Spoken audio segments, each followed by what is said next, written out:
KPEL, welcome back to Acadiana's Morning News. Rob Kirkpatrick with Bernadette Lee here, and there is a really, really cool new book that is so timely, especially right now as we are in a transition between the Obama administration and the Trump administration. A really deep look at another transition. Now, this one was from President Eisenhower to John F. Kennedy, and a new book called 3 Days in January, Dwight Eisenhower's Final Mission, authored by Bret Baier of Fox News, who joins us on the phone now. Good morning, sir. Good morning. Look, this book, I had a chance to read some of the excerpts and even reading some of the acclaim so far. I mean, really, really big names. Tom Brokaw, one of them, he says, a review of this book, Bret Baier has given history a great gift, a riveting account of Dwight Eisenhower's determination to call on his vast experience to prepare America for the perils of a new war. The Cold War. I mean, that sums it up, really, but tell us what you learned. I mean, it's so interesting, kind of the parallels, and when we say history kind of repeats itself and things are cyclical, but it's just really crazy to read this and what we're dealing with right now and what he went through there. Yeah. Well, first of all, I'm humbled by the people who blurbed it, including Eisenhower's grandchildren, who all gave it really powerful endorsement, and a number of historians, Michael Beschloss, Douglas Brinkley, and others. So this was a journey for me. It started about 3.5 years ago, and I came to the conclusion that, my last book was personal. It was Special Heart, about my son. Great and it was book emotional as well. Yeah. and cathartic, and it was different. And I wanted to focus on something in my politics life of covering this wonderful place we call Washington, D.C., but in a different way, not the 30-second soundbite. So I figured that for our generation and younger, it seemed the focus was always in history, that essentially history started with Kennedy. And I knew broad strokes about Eisenhower and General Eisenhower, but I didn't know a lot about his presidency. I went out to the library in Abilene. I know there have been a lot of books written about Eisenhower, but I wanted to reintroduce him to younger people. And they said the farewell address and this transition was really ripe. It had not been tapped. So I started researching. I hired a researcher. We found amazing things that had never been uncovered, oral histories, letters, things that had never been tapped in any book before. And it became the backbone of what was a narrative. It is not a kind of a dry history read.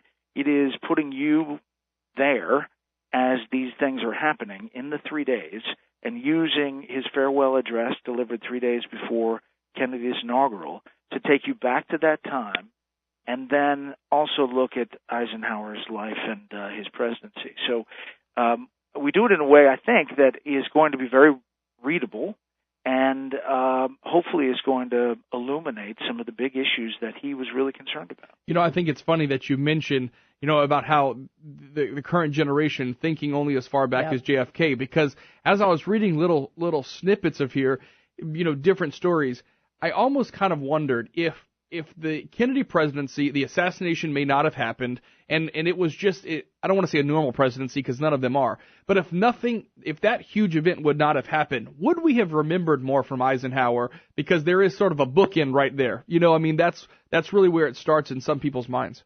Right, exactly right. I mean, if you think about what Eisenhower did, he got us out of the Korean War to start out with. He had a major economic boom in his 8 years. He got by and passed a bipartisan national highway bill that created the highway system. He passed the first civil rights legislation since Reconstruction. He was behind "In God We Trust" as making it our national motto.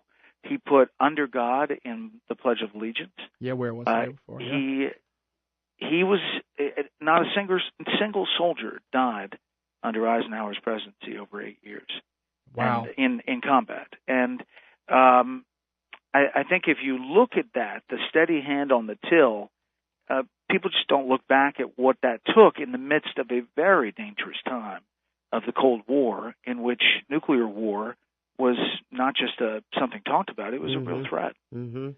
we're joined on the phone with Bret Baier from the Fox News Channel. We're used to seeing you, at least the outward facing what viewers normally see on as the host, executive editor, anchor of a special report with Bret Baier. But it's kind of a different animal when it comes to, obviously a lot of research goes into your show and it shows day in and day out, but this kind of long form research and everything, do you think you'll do more of it in the future? You seem like you learned so much.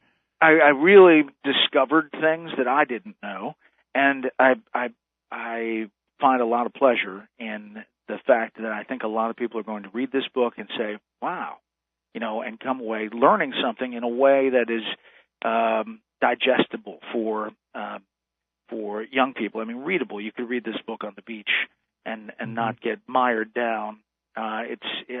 People have told me that it's history that is digestible. I think Bill O'Reilly has figured out that equation. I stand on the shoulders of others who have done it, but I have found I think some amazing things about Eisenhower that took some time, and these are things that don't necessarily, you can't turn around quickly. Yeah, and, I'm proud of this one. As we wrap up with Bret Baier, we have to ask, you did kind of mention your first book as well. How's your son? We got to see your family on set with you around the holidays. Yeah. Everything going well? Yeah, Paul is great. Thank you for asking. Great to hear. He's 9.5. Daniel is 6, his little brother, and they go after each other all the time. He's got more challenges, Paul does, down the road, but you would never know on the playground. He's doing great. That's great to hear. News. Excellent news. Yeah. We appreciate you taking some time out. This book, it's available on Amazon and other outlets. 3 Days in January, Dwight Eisenhower's Final Mission. Bret Baier is the author, and along with Catherine Whitney. Just a really great read. Go ahead and take some time. If those who said you wanted to read more in 2017, this is your perfect jumping off point. That's right. Bret wrote this just for you, right, Bret? There you go. I also did the audiobook. If people like audiobooks, I read for it. So, great. I love that.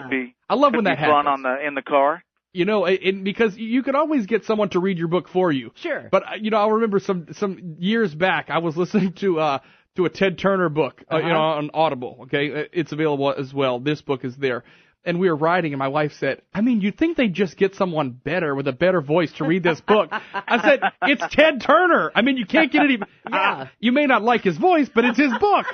Anyway, Bret, we appreciate your time today. Thank you, sir. All right, 6:45. This final mission is so interesting because you know what? You do start to think about everything.